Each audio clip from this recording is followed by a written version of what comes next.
نداء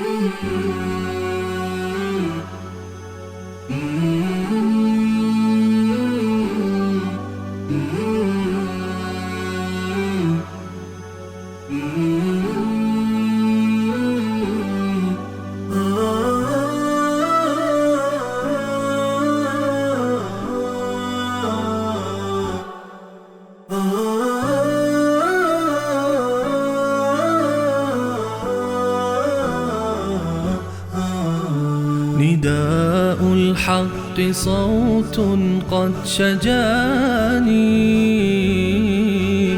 وبلغني الحقيقة والأماني وكان لي السبيل إلى المعالي ونورا للهداية والبيان.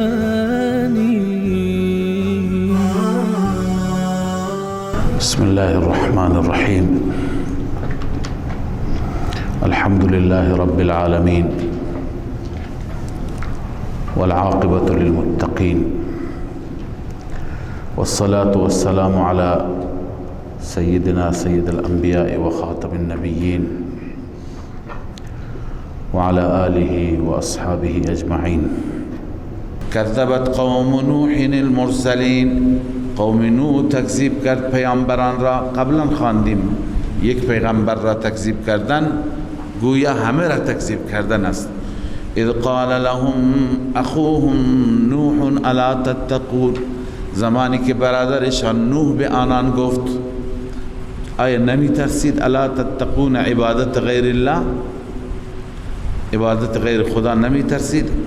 انی لکم رسول امین فاتقوا الله و اطیعون. من رسول امینی هستم برای شما از طرف الله عزوجل، پس از الله بترسید و مرا اطاعت کنید. و ما اسألكم علیه من اجر ان اجری الا علی رب العالمین. بر این توحید هیچ مزدی، هیچ پاداشی از شما سوال نمی کنم، چون که اجر من، پاداش من نیست مگر بر رب العالمین است. فاتقوا الله و اطیعون. پس قوم من از خدا بترسید و مرا اطاعت کنید، اون چی که من میگم انجام بدید. قالوا انؤمن لك واتبعك الارذلون. قوم گفتن آیا ما به تو ایمان بیاوریم، تو را قبول کنیم در حالی که تابعان شما، پیروان شما ارذلونند، انسانهای پست، انسانهای بی ارزش، لذا همه فقرا هستند، ناداران هستند، ما چطور اشراف بیاییم از شما پیروی کنیم؟ نوح علیه السلام در جواب گفتم قال و ما علمی بما كانوا یعملون. علم من چی هست به آنچه که اونها عمل میکنند؟ منظور چی؟ یعنی من از اعمال اونها چی خبر دارم؟ اعمال باطنی یا ایمان باطنی اونها. این حسابهم الا علی ربی لو تشعرون. حساب بر خداست، من چی میدانم؟ من که به ظاهر نگاه میکنم، در ظاهر اینا انسانهای خوبی هستند، در باطن هر چی باشند. منظور اینه که ببینید و ما علمی بما كانوا یعملون، یک احتمال همینه که اینها واتبعک الارذلون، ارذلونی که احتمال اینه که ارذل و پایین از نظر فقر، از نظر مالی. اما یک دلیل، یک احتمال دیگه اینه که ارذلون از نظر چی؟ از نظر ایمان، یعنی اونا درنگن، منافقن، پیروان تو. نوح علیه السلام میگه من به ظاهر نگاه میکنم، از باطن چه خبر دارم؟ اینجا علامه آلوسی نوشته و حاصله و ما وظیفتی الا اعتبار الظواهر. خلاصش اینه که وظیفه من نیست مگر اینکه به ظاهر اعتبار کنم، دون الشق عن القلوب و التفتیش اما فی السرائر. کار من نیست که دلها را بشکافم و از اسرار تفتیش کنم که چی کاره هستند. اگر اینها مخلص نباشند هم به من ضرر که نیست. فما یضرنی عدم اخلاصهم فی ایمانهم کما تزعمون. اخلاصشان در ایمان، عدم اخلاص به من ضرری نمیرسانه به خودش. پس در این صورتی که علامه آلوسی این عبارت و این تفسیر را آورده، مراد از ارذلون چی هست؟ منافقین. نوح علیه السلام گفت و ما علمی بما کانوا یعملون، من چی میدانم از آنچه که اونها عمل میکنن. ان حسابهم الا علی ربی لو تشعرون، نیست حساب من مگر بر ربم هست اگر بدانید. اما اینکه شما انتظار دارید من اینها را طرد کنم، نخیر. و ما انا بطارد المؤمنین، من طرد کننده مؤمنان نیستم. ان انا الا نذیر مبین، چون وظیفه من اون نیست، من نیستم مگر نذیر آشکار هستم، می ترسانم از عذاب خدا آشکارا، لذا من حرف شما گوش نمی کنم. حال نوح علیه السلام را تهدید کردند. قالوا لئن لم تنتهی یا نوح لتکونن من المرجومین، اگر باز نیایی از این تبلیغ، از سب خدایان ما ای نوح، از مرجومین میشی، از کسانی که سنگسار میشی. قال رب ان قومی کذبون. مناجات نوح و بیان سبب عذاب. قال رب ان قومی کذبون، بار الها همانا قوم مرا تکذیب کرد. فانجیناه و من معه فی الفلک المشحون. الله بیان می فرماید عذاب را ما نجات دادیم نوح را و کسانی که بانو بودن در اون کشتی که پر بود، یعنی پر از انسان و حیوان. ثم اغرقنا بعد الباقین، بعد از اون بقیه را غرق کردیم. همانا در این داستان آیه و درس هست، عبرت هست، اما اکثر مردم ایمان نمی آورند و همانا در این الله عزوجل عزیز الرحیم است. کذبت عاد المرسلین. خب همه مضامین این داستانهای انبیا مثل هم هستند، تکراری شد. کذبت عاد المرسلین اذ قال لهم اخوهم هود الا تتقون. برادرشان هود گفت آیا نمی ترسید از عبادت غیر الله؟ انی لکم رسول امین فاتقوا الله و اطیعون. رسول امین هستم، در امانت من حق امانت را ادا می کنم. و ما اسألكم علیه من اجر ان اجری الا علی رب العالمین. از خدا بترسید و مرا اطاعت بکنید و من هم اجری نمی طلبم، اجر من بر رب العالمین است. اتبنون بكل ریع آیه تعبثون. یکی از عادات قوم این بود، قوم حضرت هود علیه السلام. اینا برج‌های درست می‌کردن، برج‌های سر به فلک کشیده. نیازی هم نبود به این برج‌ها. این برج‌ها را درست می‌کردن، در واقع نوعی با هم دیگر رقابت داشتند. او میگفت برج من بلندتر بشه، او میگفت برج من. پس هدفشان استفاده کردن هم نبود. حضرت هود میگه اتبنون بكل ریع آیه تعبثون. آیا شما بنا میکنید در هر بلندی، یه جای بلندی، تپه چیزی، آیه تعبثون، علامتی که تعبثون یعنی وقتتون را ضایع میکنید. منظور از این علامت چی هست؟ برج برافراشته. و تتخذون مصانع، از یک طرف شما برای خودتون کاخهای میبندید. مصانع اینجا به معنی کاخ هست، قصر است، که لعلکم تخلدون، طوری میسازید گویا همیشه در اینجا شما زندگی میکنید، ساکن هستید. و اذا بطشتم جبارین، اینم اثر تکبر شماست که وقتی که از کسی انتقام میگیرید، کسی را میگیرید، سخت میگیرید. جبارین در حالی اون را میگیرید که بر او قهر دارید، غلبه و تسلط دارید. فاتقوا الله و اطیعون، از خدا بترسید و من پیغمبر را اطاعت کنید.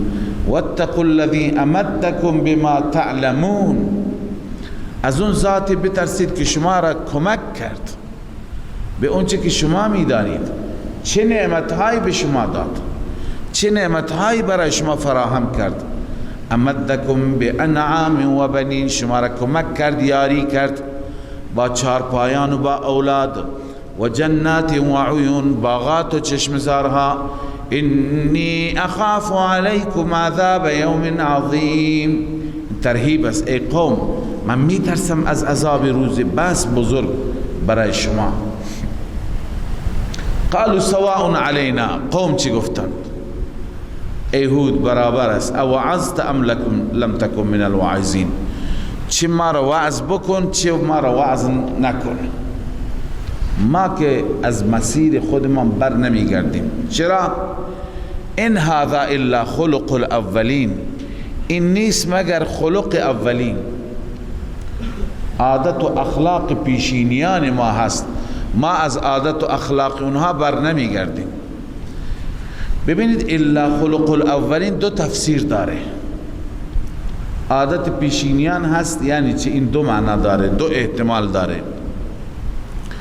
یکی این که تو بر ما اعتراض میکنی که چرا محلات عالی شأن درست میکنیم، برجهای برافراشته درست میکنیم، لذا کاخ و قصر ساختن، برج و سکو درست کردن، اینها را درست کردن یادگار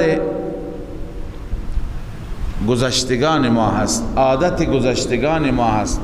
ما هم تابع اونها هستیم، ما دست نمی کشیم، ما ادامه می دهیم، یعنی ما درست میکنیم این کار را و ما از این چیزی که شما میگید دست نمی کشیم، ما به تبع اونها این کار را انجام می دهیم. این تفسیر اول خلق الاولین است. یعنی تو که ما را میگی ساختمان سازی و برج سازی نکنیم، نه خیر، ما ادامه می دهیم. اما تفسیر دوم خلق الاولین این است که این مواعظی که شما برای ما بیان میکنید، توحید بیان میکنید، این چیزی جدیدی نیست. پدران ما هم همین دین ما را داشتند، افرادی مثل شما آمدند اونها را موعظه کردند، راهنمایی کردند، گفتند دست بکشید. اما پدران ما چیکار کردند؟ بر دین خودشون استقامت کردند. پدران ما بر دین خودشان استقامت کردند. ما هم پس مثل همونها چیکار میکنیم؟ استقامت میکنیم. پس از ما انتظار داشته نباش ای هود که ما از دین آبایی و اجدادی دست بکشیم. بنابراین این هذا الا خلق الاولین بر اساس گفته امام رازی رحمه الله تفسیر کبیر همین دو تفسیر است که عرض کردیم. خب و ما نحن بمعذبین، این که تو میگی که ما روز قیامت معذب میشیم، به عذاب میافتیم، اخیر چنین چیزی نیست. الله میفرماید فکذبوه فاهلکناهم، آنان هود را تکذیب کردن، ما هلاکشان کردیم. این نتیجه تکذیب است. خب چه هلاک کردیم؟ در سوره هود به تفصیل شما خواندید. ان فی ذلک لآیة وما کان اکثرهم مؤمنین و ان ربک لهو العزیز الرحیم. در این واقع و داستان آیت هست، عبرت هست، درس هست. کذب ثمود المرسلین، این دلیل نقلی پنجم است از قوم ثمود، از قوم سیدنا صالح علیه السلام. اذ قال لهم، که خواندیم در سوره حجر، هم اینها در حجر بودند. ولقد کذب اصحاب الحجر المرسلین. اذ قال لهم اخوهم صالح الا تتقون انی لکم رسول امین فاتقوا الله واطیعون. ای قوم چرا از خدا نمی ترسید؟ چرا از عبادت غیر الله نمی ترسید؟ من رسول امین الله هستم، در پیام رسانی امانت را رعایت می کنم. فاتقوا الله واطیعون. وما اسألكم علیه من اجر ان اجری الا علی رب العالمین. انبیاء اصولشون یکی هست که چی؟ بماند حتی تبلیغشون هم یکی هست. همه کلماتی هست که انبیاء گذشته هم بکار بردن. اتترکون فیما هاهنا آمنین. حضرت صالح تزهید من الدنیا بیان می فرماید. آیا شما رها می شوید در همین دنیا آمینین حال است از نائب فاعل تترکون، یعنی رها می شوید در حال ایمن، در حالی که شما بیغم باشید، هیچ که با شما کار ندارد.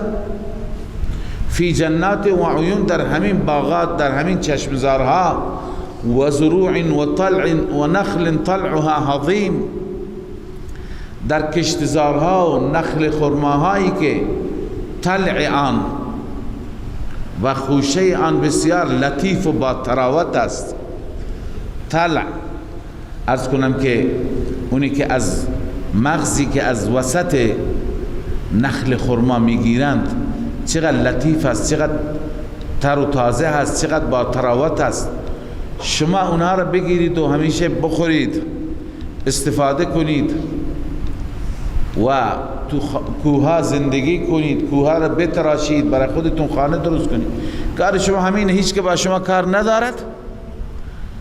و تنحتون من الجبال بیوتا فارهین، شما بتراشید از کوها برای خودتان خانه هایی که فارهین به معنی عشرین بطرین، در حال غرور، در حال تکبر. فاتقوا الله و اطیعون، پس ای قوم از خدا بترسید، مرا اطاعت کنید. ولا تطیعوا امر المسرفین، امر مسرفین و مشرکین را اطاعت نکنید. مسرفین یعنی بزرگان خودتون را، کبرای خودتون را. علامه اندلسی در تفسیر کبیر، در تفسیر بحر المحیط، تفسیر مسرفین نوشته والمسرفون هم کبراءهم و اعلامهم فی الکفر. مسرفون کبرای اونها را میگند، سرکرده های آنها در کفر و اضلال. ما خواندیم قبلا که وکانوا 9 رهط یفسدون فی الارض، 9 تا اوباش بودند، 9 تا گردن بگیر بودند که همه از اونها می ترسیدند، هرچی اونها می گفتند. لذا حضرت صالح میگه از این مشرکین، از این متجاوزین پیروی نکنید، از من پیروی کنید. کدوم مسرفین؟ الذين يفسدون في الارض ولا يصلحون. وكانوا 9 رهط، نه یفسدون، همینه، در زمین فساد میکردند، اصلاح نمیکردند. ولا یصلحون تاکید یفسدون است، اصلاح نکردن همون فساد است. اما عناد قوم را ببین که تحمل نداره کسی ناصح و خیرخواهش باشه. چی میگن به صالح؟ قالوا انما انت من المسحرین، جز این نیست که تو از جادو زده هستی، جادو زده ها هستی، یعنی مجنون، دیوانه. کسی که برو جادو بشه دیگه اون تعادل خودش را از دست میده. ما انت الا بشر مثلنا، نیستی تو مگر بشری مثل ما هستی ای صالح. فأت بآیت ان کنت من الصادقین، آیه‌ای بیاور، نشانی و معجزه‌ای که ما میخوایم بیار اگر راست میگی. قال هذه ناقة لها شرب. خب اینجا اندماج است، آیه خواستن حضرت صالح علیه السلام آیه را از دل کوه بیرون کرد. شتری بود که همه با چشمان خودشون دیدند، اما مع الاسف بعد از اینکه شتر را دیدند هم ایمان نیاوردند.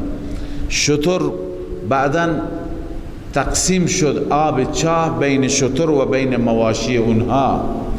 لذا اینها همه که شما قبلا خواندید در وسط گذاشته شد. قال هذه ناقة، صالح علیه السلام گفته این بیان معجزه هم هست، این شتر هست، لها شرب، برای اون نوبتی از آب است، ولکم شرب یوم معلوم، برای شما نوبت روز مشخصی هست. هر کس وقتش مشخصه، روزش مشخصه. لذا مبادا به این شتر سوی قصد کنید، دست بزنید. ولا تمسوها بسو، به بدی دست نزنید و قصد هم نکنید. فیأخذکم عذاب یوم عظیم، این نتیجه توهین شعائر الله هست. این شتر از شعائر الهی هست. اگر دست زدید شما را عذاب روز بسیار بزرگ در بر میگیرد. اما الله میگه اونها توهین کردند. فعقروها، از پای در آوردند او را، کشتند. فاصبحوا نادمین، پشیمان شدند. کی پشیمان شدند؟ مگه بعد از این که شتر را کشتند پشیمان شدند توبه کردند؟ نه، بعد از نزول عذاب پشیمان شدند. وقتی که گرفت الهی آمد پشیمان شدند. زمانی پشیمان شدند که دیگه پشیمانی سودی نداشت. الله می فرماید فاخذهم العذاب، عذاب آنان را گرفت. ان فی ذلک لآیه وما کان اکثرهم مؤمنین، همانا در این عذاب آیه و درس بود، اما اونها ایمان نداشتند. و ان ربک لهو العزیز الرحیم. کذبت قوم لوط المرسلین. دلیل ششم هست از سیدنا حضرت لوط علیه السلام که برای قوم لوط هم مبعوث شد. کذبت قوم لوط المرسلین، قوم لوط که باشندگان شهر صدوم و اطراف صدوم بودند. حضرت لوط را الله فرستاد. اذ قال لهم اخوهم لوط الا تتقون، برادرشان لوط به آنان گفت آیا شما نمی ترسید از عبادت غیر الله، از شرک، از شریک گرفتن با خدا؟ انی لکم رسول امین فاتقوا الله و اطیعون و ما اسألكم علیه من اجر ان اجری الا علی رب العالمین. که این آیات چند بار تکرار شدند. حال از اونها میپرسد اتأتون الذکران من العالمین، آیا از این عالمین پیش مردان شما میایید؟ منظور چیه؟ اینه که آیا شما هم جنس بازید؟ به تعبیر امروزی ها هم جنس گرایید، تمایل به جنس. و تذرون ما خلق لكم ربكم من ازواجكم، ترک میکنید، میگذارید آنچه که رب برای شما از همسران خودتان پیدا کرده، خلق کرده. چرا به طرف همسر، یعنی جنس مخالف نمیری؟ بل انتم قوم عادون، در واقع بلکه شما قوم متجاوزید با این کاری که شما میکنید. اما اناد قوم دلیل نداره، تنگ آمد به جنگ آمد. قالوا لئن لم تنتهی یا لوط لتکونن من المخرجین، ای لوط اگر باز نیایی تو از مخرجین میشه، اخراج شدگان. ما اخراجت میکنیم، تبعیدت میکنیم از این شهر. قال انی لعملکم من القالین، اعلام تنفر میکنم من نسبت به عمل شما ای قوم. من القالین یعنی متنفرم، بیزارم، اعلام براءت میکنم. رب نجینی و اهلی مما یعملون، پار الها مرا و اهل و عیالم را، اهل بیتم را از آن کاری که اینها میکنن نجات بده. الله میفرماید فنجیناه و اهله اجمعین الا عجوزا فی الغابرین، ما او را و اهلش همگی را نجات دادیم مگر پیرزنی، منظور زوجه لوط هست، در مانده شدگان، باقی ماندگان ماند که این مسلمان نبود، ایمان نداشت. ثم دمرنا الاخرین، سپس نابود کردیم، تباه کردیم بقیه را. و نه تنها که روستاهایشون را الله سرنگون کرد، بلکه و امطرنا علیهم مطرا، این کیفیت تدمیر است. دمرنا الاخرین، ما بر آنان سنگ باراندیم، سنگ بارانشان کردیم. فساء مطر المنذرین، این ترسانده شدگان منذرین مطرشان بسیار بد بود، یعنی باران خوبی برایشون نبود. ان فی ذلک لآیه و ما کان اکثرهم مؤمنین و ان ربک لهو العزیز الرحیم. کذب اصحاب الایکة المرسلین، این دلیل نقلی هفتم است. اصحاب ایکه تکذیب کرد مرسلین را. اذ قال لهم شعیب الا تتقون، زمانی که شعیب برای آنان گفت که چرا از خدا نمی ترسید، از عبادت غیر الله چرا دست نمی کشید. ببینید شما ملاحظه فرمودید برای بقیه انبیاء از قال لهم اخوهم گفت، اینجا اخوهم نگفت، اینجا چی گفت؟ اذ قال لهم شعیب.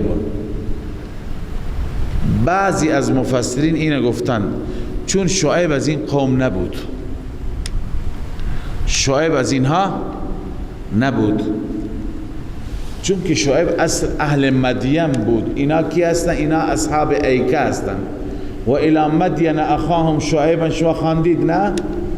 اونجا اخاهم آمده، اینجا نیست. بنابراین بعضی میگن اصحاب ایکه غیر از اصحاب مدین هستند. اما من دیروز هم خدمت شما مطلبی عرض کردم که بعضی معتقدند که اصحاب مدین و اصحاب ایکه یکی هستند. مدین اصل نام جدشون هست که از نوادگان حضرت ابراهیم علیه السلام است، غیر از طریق اسحاق و اسماعیل. و بعدا نام شهر هم گذاشته شد چون که اولاد و نسلش اونجا زندگی میکردند. همین شهر ایکه هم بود، یعنی چنان جنگل بود، چنان درخت زیاد بود، چنان سرسبز بود که مثل جنگل انبوه میماند. ایکه به همین خاطر بهش میگن. نام دو جا نیست. اما امام نصفی نوشته ولم یقل اخوهم شعیب لانه لم یکن من نسبهم، چون که این از نسب اونها نبود، بل کان من نسب اهل مدین، از نسب اهل مدین بود. ففي الحديث ان شعيبا اخا مدين ارسل الیهم و الى اصحاب الایکه. در حدیث اینطور آمده که حضرت شعیب به سوی اصحاب مدین فرستاده شد، برادری اونها بود از نظر قومی، و همچنین به سوی اصحاب ایکه فرستاده شد. در حدیث اینجور داریم. بله، شعیب چی گفت؟ انی لکم رسول امین فاتقوا الله و اطیعون و ما اسألكم علیه من اجر ان اجری الا علی رب العالمین. اوفوا الکیل، کیل را کامل کنید. ببینید اونهایی که میگوین اصحاب ایکه و اصحاب مدین یک قوم هست، اونها هم دلایلشون قوی هست. درباره الی مدین اخاهم شعیبه که شما خواندید اونجا هست یا قوم اوفوا الکیل، اینجا هم اوفوا الکیل، هر دو مریضیشون یکی، پس معلوم میشه همین یک قوم هست. اوفوا الکیل ولا تکونوا من المخسرین، کیل را کامل کنید، از مخسرین نباشید. مخسرین خساره کنندگان یا مخسرین اونهایی که کیل را کم میکنند و میدهند به مردم. وزنوا بالقسطاس المستقیم، وزن کنید با ترازوی مستقیم و برابر. ولا تبخسوا الناس اشیاءهم ولا تعثوا فی الارض مفسدین،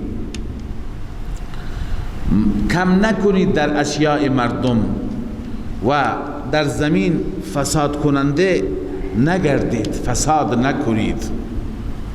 واتقوا الذي خلقكم والجبلة الاولین، شما بترسید از اون ذاتی که شما را آفرید و همچنین مخلوقات گذشته را، پیشینیان را هم او آفرید. اما وقتی که شعیب علیه السلام حرفای میزد که به مذاق اونها نمیخورد، اونها چی گفتند؟ قالوا انما انت من المسحرین، جز این نیست که تو هم جادو زده هستی، یعنی بیوانه ای. و ما انت الا بشر مثلنا، نیستی ای شعیب مگر بشری هستی مثل ما و این ظنک لمن الکاذبین همانا ما تو را می پنداریم از دروغگویان هستی اگر راست میگی فاسقط علینا کسفا من السماء تکی از آسمان بر ما بینداز این کنت من الصادقین اگر تو راست میگی قال ربی اعلم بما تعملون حضرت شعیب گفت رب من بهتر میداند آنچه که شما عمل میکنید شما را چه جزایی بده او بهتر میداند فکذبوه فاخذهم عذاب یوم الظله شعیب را تکذیب کردند عذاب یوم الظله اونها را گرفت عذاب یوم الظله چی هست میگویند که ظله ابر را میگویند ابری بود که یک روزی آمد ابر سیاهی بود اصلش این بود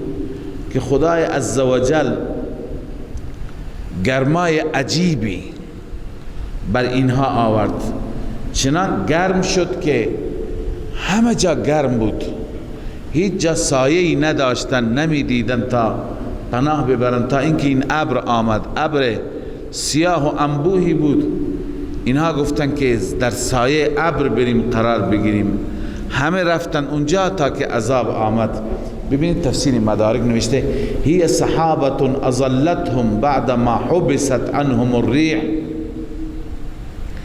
این ظله ابری بود که آنها را سایه انداخت بعد از اینکه باد از اونها گرفته شده و هیچ باد نمی وزید و عذبوا بالحر 7 ایام تا 7 روز اینها در گرمی سوختند با گرمی عذاب داده شدند وقتی این ابر آمد فاجتمعوا تحتها مستجیرین همه زیر اون ابر آمدند و پناه می گرفتند از گرمی مما ناله من الحر پناه می گرفتند از گرمی که باشون بود فامطرت علیهم نارا فاحترقوا از درون ابر آتش بارید همه اینها در همون میدان زیر ابر سوختند و جان دادند الله می فرماید انه کان عذاب یوم عظیم همانا عذاب روزی بسیار بزرگ بود ان فی ذلک لآیه وما کان اکثرهم مؤمنین و ان ربک لهو العزیز الرحیم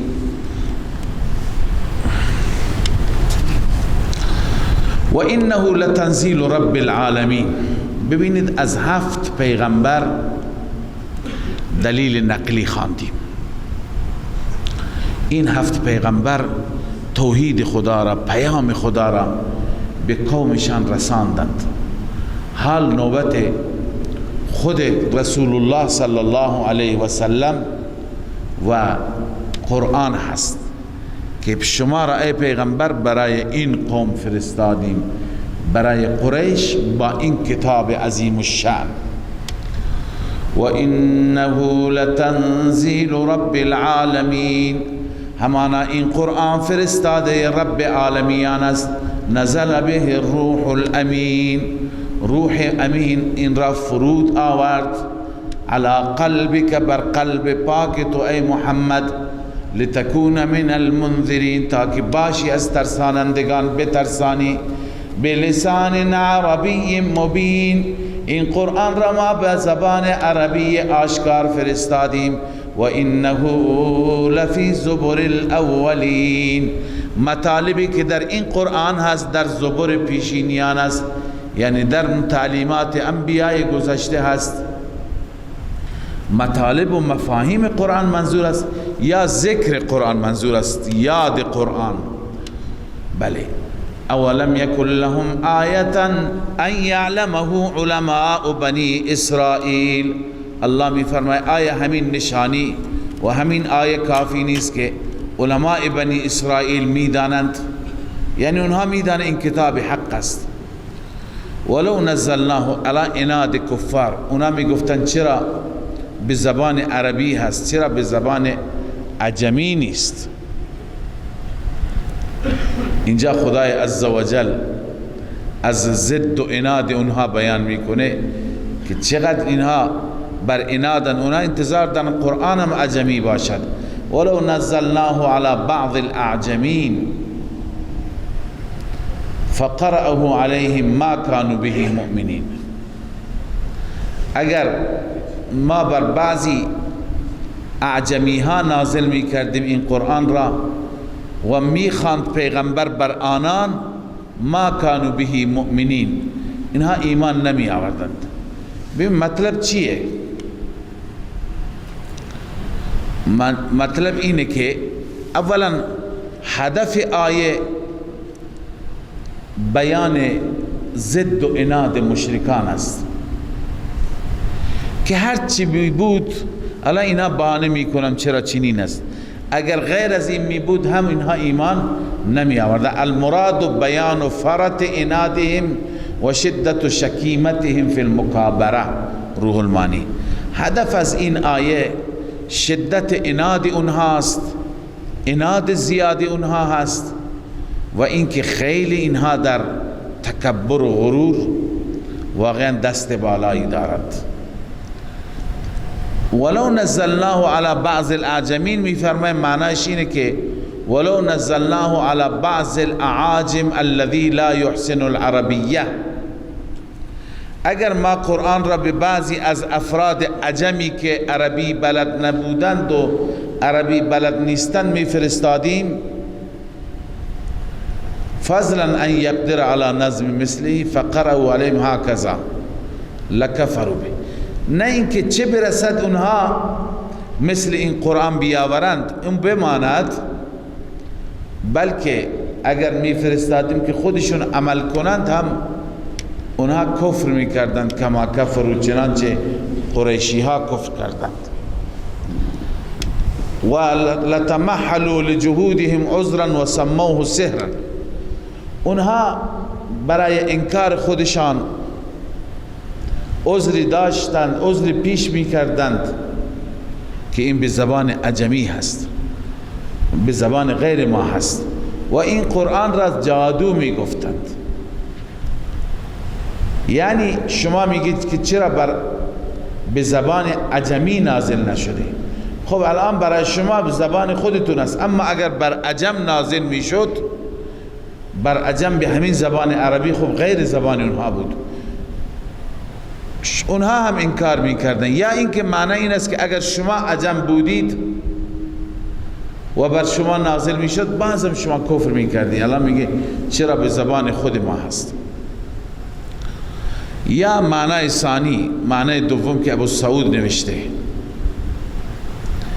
اگر این قرآن را ما به زبان عجمی بر غیر عرب ها نازل می کردیم و اون وقت اونها ایمان نمی آوردند چون نمی فهمیدند، اما این معنی را حضرت ابو سعود خودش رد کرده، گفته ولیس ذالک، این معنی درست نیست، فانه بمعزل مناسبت، این با مقام هیچ مناسبتی ندارد، با مقام همون معنی اول مناسبت دارد. اون معنی اول این بود که اینها می گفتن چرا قرآن به زبان عجمی نیست؟ خب اگر به عجمی باشد شما عرب غیر شما ایمان نمی آوردید، همونطور که الان کسی که نمی فهمد ایمان نمی آورد. بله، فقرأوا علیهم، می خواندون پیغمبر بر آنان، ما کانوا به مؤمنین، ایمان نمی آوردن. کذالک سلکناه، این تخویف دنیاوی است، این چنین ما داخل کردیم در قلوب مجرمین. چرا داخل کردیم؟ ای ادخلنا الشرک و تکذیب. تفسیر معالم و خازن نوشتن که شرک و تکذیب را ما داخل کردیم در قلوب مجرمین. لا یؤمنون به حتی یروا العذاب الالم، آنها ایمان نمی آورند. کی ایمان می آورند؟ تا که عذاب دردناک را ببینند.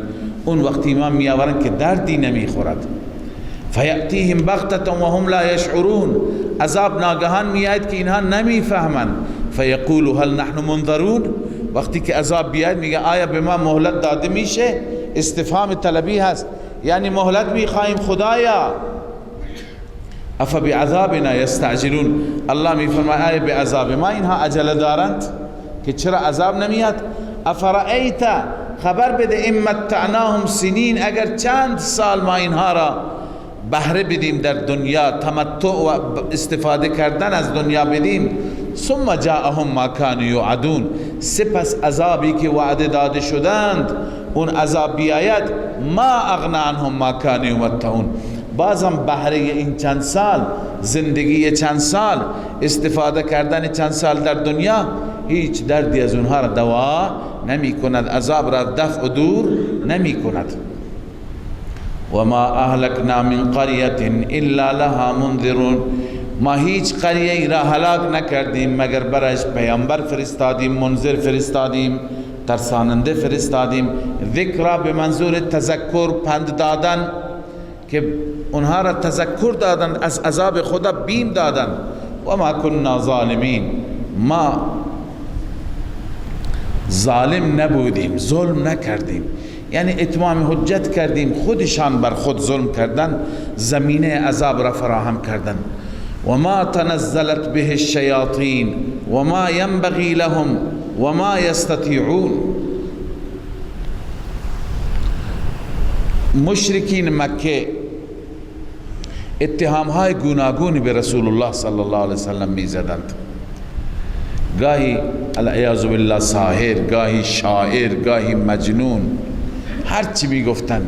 اینجا الله تعالی به همه یاوه‌گویی های اونها پاسخ میده.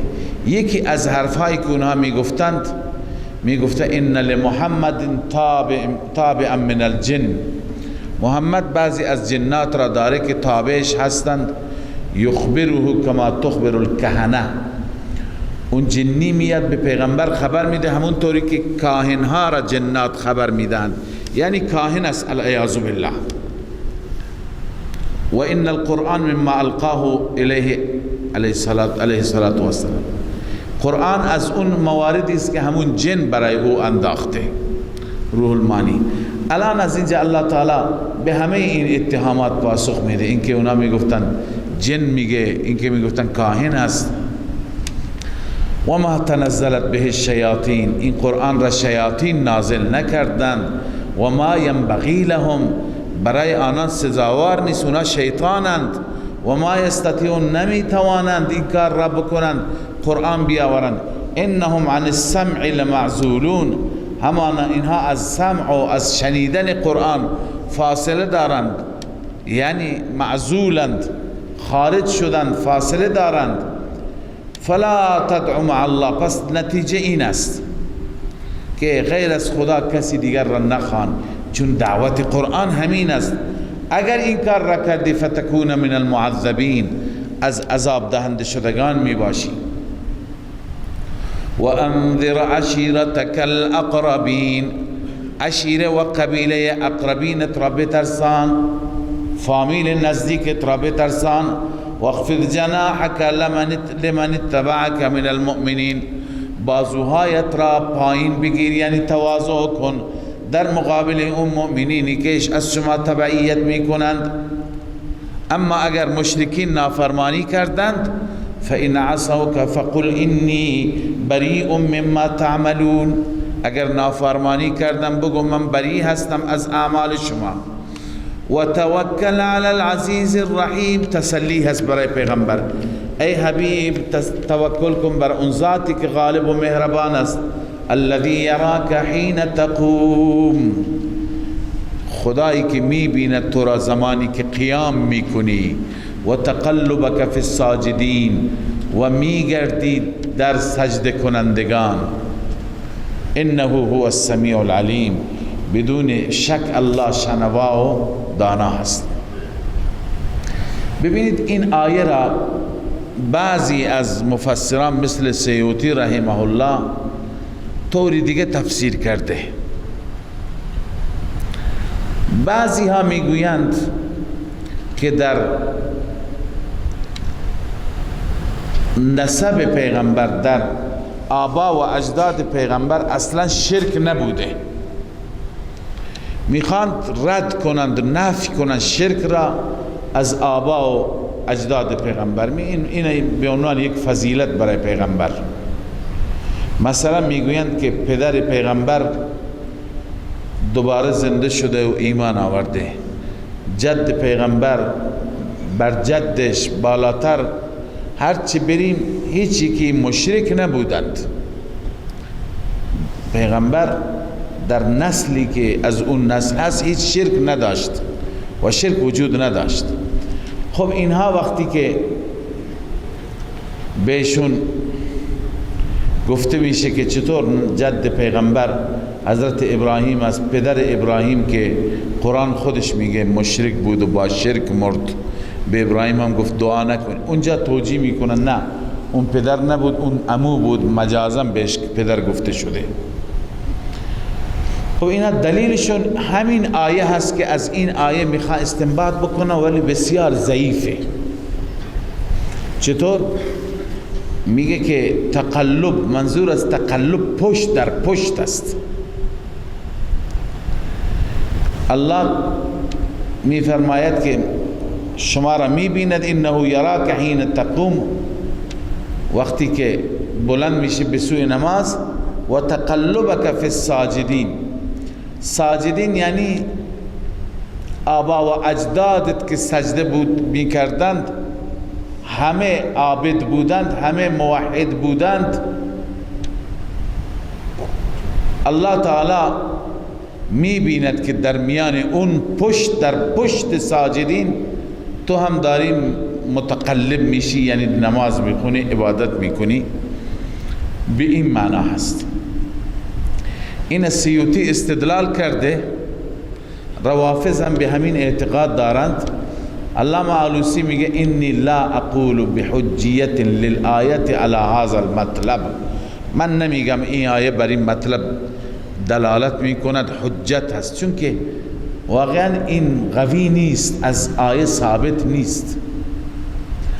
پس مفهوم صحیح آیه چی هست؟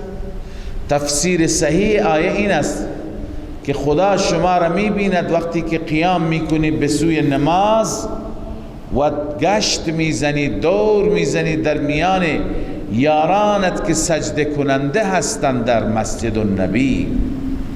منظور الله عزوجل از صحنه قیام اللیل رسول الله صلی الله علیه وسلم و اصحاب و یاران تعریف میکند که اون ساعت که همه یاران تو ساجدین هستند و تو هم در میان اونها گشت میزنید، میگردی، الله تعالی تو را میبیند. پس تفسیر مدارک همین نوشته هو ما ذکر ما کان یفعله فی جوف اللیل. این آن چیزی هست که ذکر شده که رسول الله در نصف شب انجام میداد. من قیامه للتهجد، برای تهجد قیام میکردند، و تقلبه فی تصفح احوال المتهجدین، و پیغمبر میگشت و بررسی میکرد احوال صحابه که تهجد میخواندند، من اصحابه لیطلع علیهم، از اصحابش تا از اونها سرکشی بکند، مطلع بشه، من حیث لا یشعرون، در حالی که اونها نمیدانستند. ولیعلم کیف یعبدون الله و یعملون لآخرتهم، تا که بداند پیغمبر که اصحاب چگونه خدا را عبادت میکنند، چگونه برای آخرت آمادگی میکنند. این خدا اینجا در آیه گفته. الله گشت زنی تو را در میان اصحاب سجده کننده میبیند. انه هو السمیع العلیم، بدون شک اون ذات شنوا و داناست. الان جواب شبهات گذشته. اونها میگفتن که جنی دارد که به این تعلیم میده.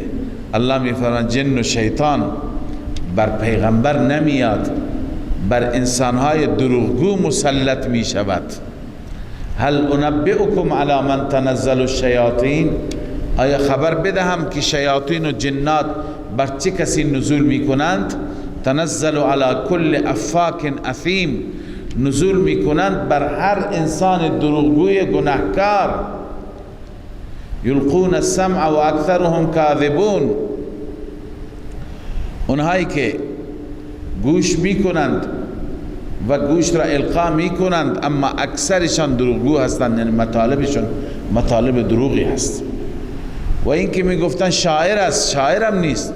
و شعراء یتبعهم الغاوون، شعراء غوایت گمراهی پیروی میکند آنان را. و این پیغمبر همه مطالبش مطالب هدایتند. افرادی که پشت سر هستند همه مهدیینند، هدایت یافته هستند. الم تر انهم فی کل وادی یهیمون، آیا نمی بینی که شاعرها در هر وادی سرگردانند و میگویند آن چیزی که لا یفعلون انجام نمیدهند. یکی از اشکالات شعر همینه که قرآن گفته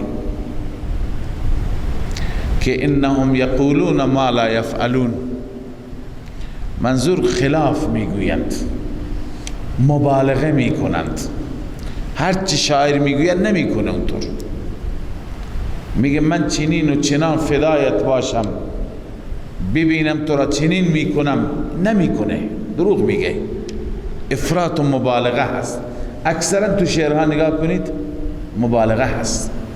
به همین خاطر شعر زیاد پسندیده نیست که مبالغه توش هست. من ببینم دورت میچرخم، خودم را فدا میکنم، خونم را میریزم فلان، اینا همه بلوف است.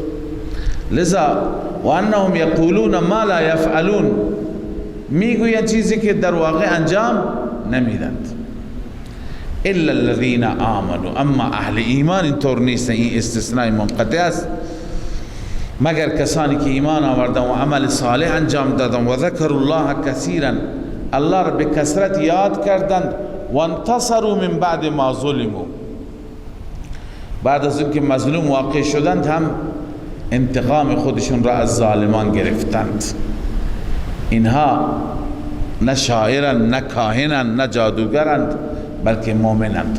و سیعلم الذین ظلموا ای منقلب ینقلبون، تخویف اخروی است. الله میفرماید ظالمان میدانند، ان قریب میدانند که به کدام منقلب میافتند. منقلب جایی که انسان اونجا قرار بگیرد، بیفته و بدن انسان تماس با زمین داشته باشه، یعنی به کدام سمت و سو، کدام بخش از زمین یا کدام بخش از بدنشون اینها روی زمین میافتند، یعنی میمیرند، اون زمان به کیفر اعمالشان میرسند.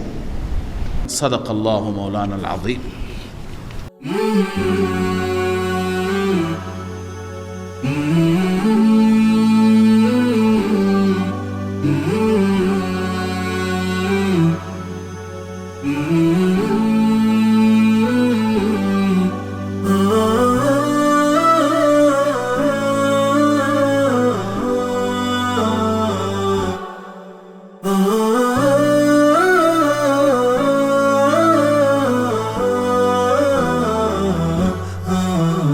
نداء الحق صوت قد شجاني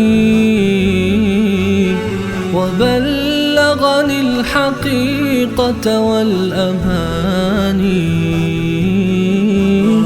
وكان لي السبيل إلى المعالي، ونورا للهداية والبيان.